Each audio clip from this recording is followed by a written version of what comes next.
আমাদের নেতা তিনি দীর্ঘ 18 বছর নির্বাসনে থাকার পরে ইনশাআল্লাহ আগামী 25 ডিসেম্বর তিনি আমাদের মাঝে এসে উপস্থিত হবেন। যে আমার জন্মকে অস্বীকার করেছে, যে আমার স্বাধীনতাকে অস্বীকার করেছে, তাকে বিশ্বাস করার কোনো কারণ থাকতে বলে আমি অন্তত মনে করি না। যারা আমরা যুদ্ধের সঙ্গে জড়িত, যারা দেশ স্বাধীনতার সঙ্গে যুক্ত ছিলাম, লড়াই করেছি, যুদ্ধ করেছি, এই দেশে একটা স্বাধীন ভূখণ্ড এনে দেওয়া হয়েছে, যার ফলে আমরা এখানে বেঁচে আছি, টিকে আছি এই ভূখণ্ডে। সেটার দিকে থাকবো নাকি আমরা যারা সেটাকে নস্যাৎ করতে চেয়েছিল তাদের দিকে থাকবো? ফ্যাসিস্টদেরকে বিতাড়িত করেছি ছাত্র গণ অভ্যুত্থানের মধ্য দিয়ে। তার মানে এই নয় যে আমরা আবার নতুন একটা ফ্যাসিস্টকে এনে আমাদের উপরে চড়তে বসতে দেবো। আজকে সেভাবে আবার চেষ্টা করছে, এইভাবে হাদিকে হত্যা করার চেষ্টার মধ্য দিয়ে, এরশাদুল্লাহকে হত্যা করার চেষ্টা দিয়ে বাংলাদেশে অস্থিতিশীল পরিস্থিতি সৃষ্টি করতে চাইছে। আজকে এই যে দুইটা শক্তি, আমি কথা খুব চিন্তা করেই বলছি আপনার, এবারকার নির্বাচন কিন্তু দুটো শক্তির মধ্যে নির্বাচন। একটা শক্তি হচ্ছে বাংলাদেশের পক্ষের শক্তি, যেটা আমি আগে বললাম। এই শক্তি হচ্ছে উদার গণতন্ত্রের পক্ষের শক্তি। এই শক্তি হচ্ছে যে সত্যিকার অর্থেই আপনি কি গণতন্ত্রকে প্রতিষ্ঠা করবেন। গণতন্ত্র কি? গণতন্ত্র কিন্তু আপনার হচ্ছে পরমত সহিষ্ণুতা। অর্থাৎ আমি আমার নীতিতে এটা যে তোমার কথায় হয়তো আমি বিশ্বাস না রাখতে পারি, আমি তোমার মতের সঙ্গে একমত না হতে পারি, কিন্তু মত প্রকাশের যে স্বাধীনতা সেখানে আমি রক্ষা করবো আমার রক্তবিন্দু দিয়ে, শেষ রক্তবিন্দু দিয়ে। That is democracy. তো সেই ডেমোক্রেসিকে আমি রাখবো, উদারপন্থী গণতন্ত্রকে রাখবো, নাকি সেই পেছনে পড়া যারা আমাদেরকে সবসময় বিভ্রান্ত করতে চায় ধর্মের কথা বলে সেটার দিকে যাবো? আমরা তো 71 সালকে ভুলতে পারি না। আমরা যারা দেশ স্বাধীনতার সঙ্গে যুক্ত ছিলাম, লড়াই করেছি, যুদ্ধ করেছি, এই দেশে একটা স্বাধীন ভূখণ্ড এনে দেওয়া হয়েছে, যার ফলে আমরা এখানে বেঁচে আছি, টিকে আছি এই ভূখণ্ডে। সেটার দিকে থাকবো নাকি আমরা যারা সেটাকে নস্যাৎ করতে চেয়েছিল তাদের দিকে থাকবো? বলতে আজকে এই প্রশ্নগুলো আসছে এই জন্যে যে এই শক্তিটি আবার মাথা চাড়া দিয়ে উঠেছে। এই শক্তি আজকে আবার মানুষকে বিভ্রান্ত করছে সেই ধর্মের নামে। 1971 সালেও কিন্তু সেই ধর্মের নামে বিভ্রান্ত করতে চেয়েছিল। অথচ এই শক্তিটি 1947 সালে যখন এই দেশের মুসলমানরা তাদের যে সেলফ ডিটারমিনেশন,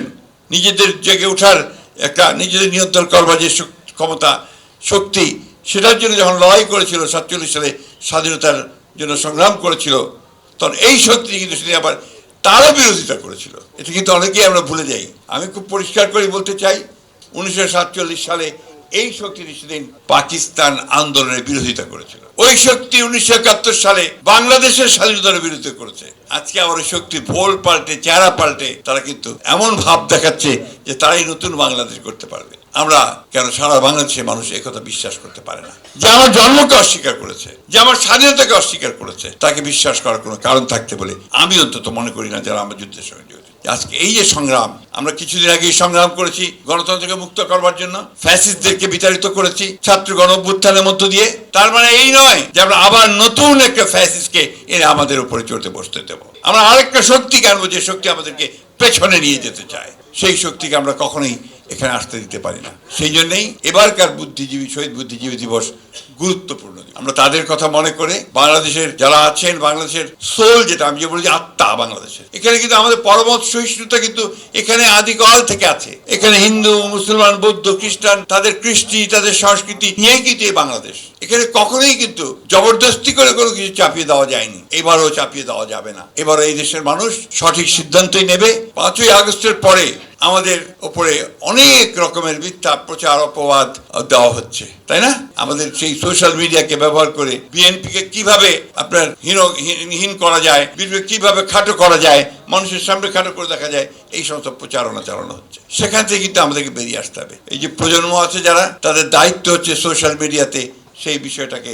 সংগ্রাম, লড়াই করা, সেটাকে প্রতিরোধ করে তোলা। আরেকটি বিষয় আছে যেটা আমাদেরকে সবসময় মনে রাখতে হবে। আজকে পরাজিত ফ্যাসিস্টরা পরাজয়কে মেনে নিতে না পেরে সেই পলাতক হয়েছে, পালিয়ে গেছে, সেখান থেকে ষড়যন্ত্র করছে বাংলাদেশকে ডিস্টেবিলাইজ করার জন্য।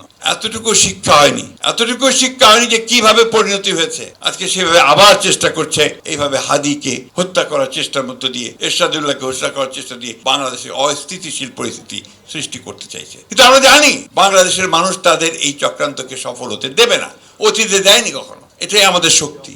আল্লাহর কাছে অশেষ শুকরিয়া আদায় করতে চাই যে আমাদের নেতা তিনি দীর্ঘ 18 বছর নির্বাসনে থাকার পরে ইনশাআল্লাহ আগামী 25 ডিসেম্বর তিনি আমাদের মাঝে এসে উপস্থিত হবেন। এটা আমাদের জন্য অনেক অনুপ্রেরণার বিষয়। আমরা এত উদ্বেগের মধ্যে আমরা কিন্তু অনুপ্রাণিত হয়েছি।